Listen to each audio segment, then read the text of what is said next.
साथियों, आपका स्वागत है आपके अपने यूट्यूब चैनल ज्ञान प्रवाह में। तो आज का विषय जो हमारा है, गौ दोहन कैसे किया जाए जिससे कि हम गाय के आयन से सारा दूध आसानी से बाहर निकाल सके और हमें एक बेटर रिजल्ट मिले दूध दोहन से। तो गौ दोहन की कितनी विधियां हैं और कौन कौन सी विधि है, इस पर हम चर्चा करेंगे। गौ दोहन, गौ दोहन। तो गौ दोहन की मुख्यतः 3 विधियां हैं जो हमारे यहाँ अपनाई जाती हैं। अब देखते हैं कौन कौन सी विधि है। गौ दोहन की पहली विधि जो है वो है पूर्ण हस्त दोहन विधि। पूर्ण हस्त दोहन। दूसरी विधि जो है वो है अंगूठा विधि। अंगूठा विधि। और तीसरी विधि जो है वो है चुटकी विधि। चुटकी विधि। अब इन विधियों के बारे में विस्तार से देखते हैं। सबसे पहली विधि जो हमारी है पूर्ण हस्त दोहन विधि। जैसा कि यहाँ पे देख रहे हैं, नाम से ही मालूम पड़ रहा है पूर्ण हस्त दोहन, अर्थात दुग्ध दोहन की वह विधि जिसके अंतर्गत हम संपूर्ण हाथ का यूज करके एक बेटर नतीजा दुग्ध दोहन में प्राप्त कर सकते हैं, उसे पूर्ण हस्त दोहन विधि कहते हैं।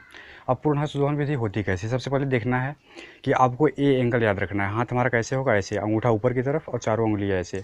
अब इस इन उंगलियों को ऐसे फोल्ड करेंगे तो इसके अंदर गाय के आयन का जो बाली होगा वो हमारे इसके अंदर ऐसे आता है, ये शेप में। और हमेशा याद रखना है कि ये पूर्ण हस्त दोहन विधि जो है वो सदैव ऐसे होगी। तो इस विधि के लाभ क्या हैं, सबसे पहले ये देखते हैं। पूर्ण हस्त दोहन विधि जो है, इसमें गाय को ऐसा आभास होता है कि वो उसके आयन पे सदैव उसके बच्चे का मुंह लगा हुआ है।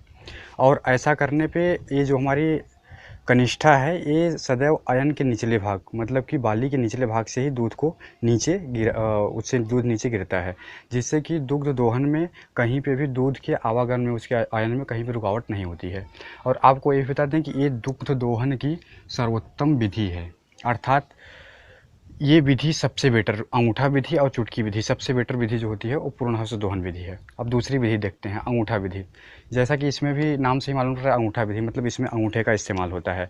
अब देखते हैं ये विधि कैसी है। इस विधि में सर्वप्रथम देखते हैं कि हमारा अंगूठा जो होता है ऐसे फोल्ड होता है और ये जो हमारी 4 उंगलियां हैं वो आयन को ऐसे कवर करती हैं, ऐसे। तो आयन इन चारों उंगलियों और अंगूठे के बीच में दबता है। तो इसमें क्या होता है कि हमारा जो बाली है वो नीचे से, जहाँ से दूध गिरता है वहाँ से कुछ ऊपर से ही इसे दबना पड़ता है और बार बार उसमें दबाव उत्पन्न होता है। तो उससे क्या होता है कि दुग्ध का जो आवागमन होता है वो यहाँ से रुकता है, तब नीचे की तरफ दूध आता है। और ये विधि, आपको ये भी बता दें कि ये विधि जो है वो सबसे त्रुटिपूर्ण विधि मानी जाती है, अंगूठा विधि। अब इस विधि के हानि क्या है, इसे त्रुटिपूर्ण विधि क्यों मानते हैं? तो इस विधि में गाय के आयन को बार बार ठेस पहुंचता है और इस विधि से उसके आयन में खिंचाव उत्पन्न होता है, जिससे क्या होगा कि गाय झूलती हुई प्रतीत होगी। जब उसे ऐसे ताकत लगा के खींचेंगे अपनी तरफ तो उसमें गाय में झूलती हुई वो दिखाई देगी गाय हमेशा। अब तीसरी विधि जो हमारी है चुटकी विधि। चुटकी विधि के अंतर्गत ये प्रायः उन पशुओं में अपनाया जाता है जिनकी बालियाँ छोटी होती हैं। और लेकिन ये विधि भी, जैसे कि जिनकी बाली बड़ी है, अधिक दूध देने वाले पशु हैं, तो उनमें ये विधि भी नहीं अपनानी चाहिए। चुटकी विधि के अंतर्गत ये हम चुटकी से दुग्ध दोहन का कार्य करते हैं। तो जैसा हमने देखा कि दुग्ध दोहन की 3 विधियाँ थी, पूर्ण हस्त दोहन विधि, अंगूठा विधि और चुटकी विधि, जिसमें हम ये समझ चुके हैं कि सबसे उत्तम विधि जो हमारी है वो पूर्ण हस्त दोहन।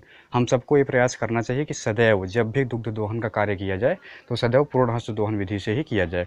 और हमेशा ये याद रखना है कि अंगूठा विधि का इस्तेमाल कभी भी किसी भी परिस्थिति में न करें।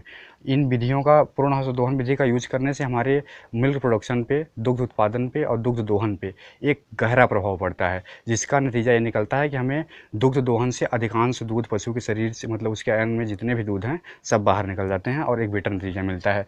तो साथियों, ये याद रखना है हमेशा कि हमें जब भी गौ दोहन का कार्य करना है सदैव पूर्ण हस्त दोहन की विधि से करना है। इसी के साथ आज का वीडियो समाप्त होता है। हम मिलेंगे आपसे अगले वीडियो में। धन्यवाद।